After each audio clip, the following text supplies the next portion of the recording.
All right, so we've talked about change agency, we've talked about life success system development and optimization, we've talked about well-being and about the importance of empowerment climates and about relationships that are supportive.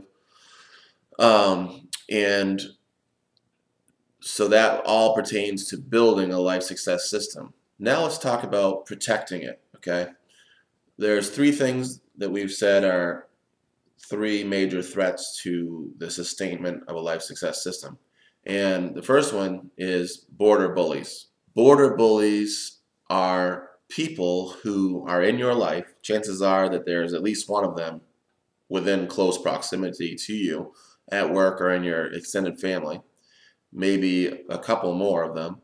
And border bullies take on the job basically of what I call the mind guard.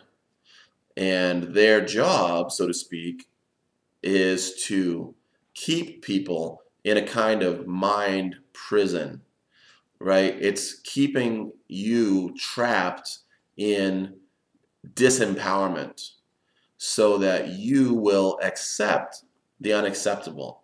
You will put up with things that you shouldn't put up with, things that are completely antagonistic to your own well-being and to the well-being of others. So a border bully looks just like you and I, and the way that you can recognize a border bully is by the pattern of behavior that they engage in.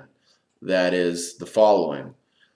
When you act in a way that aligns with the agenda of life and aliveness, in other words, when you act in a way that shows a sign of well-being and flourishing, right? In other words, you act in a way that is totally congruent with having a good life, being nice to people, you're treating people well, you're connected, you're engaging in self-directed activities, you're being a critical thinker, maybe you're expressing yourself authentically and being yourself, and you have a high sense of self-esteem, right? I know that I matter because I'm alive and I'm valuable, and you know that type of thing.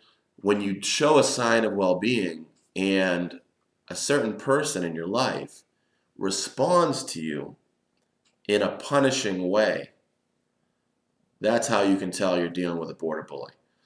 In other words, by punishing way, I mean that in a normal family, or I should say in a healthy family, or a healthy workplace, or a healthy um, culture anywhere, right? People are given aversive consequences when they do bad things.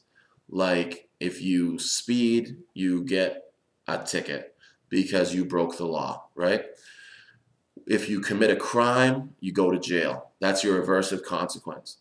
However, some people deal out these aversive consequences for things that are not crimes. And they try to convince you that what you've done is a crime. For example, if you're sitting around the table at Thanksgiving and you say, hey, I just learned something really cool in a book that I was reading. And somebody at the table says, eh, if I wanted to know that, I would have looked it up in an encyclopedia. That's a way of giving you an aversive consequence. It's a way of saying, shut up.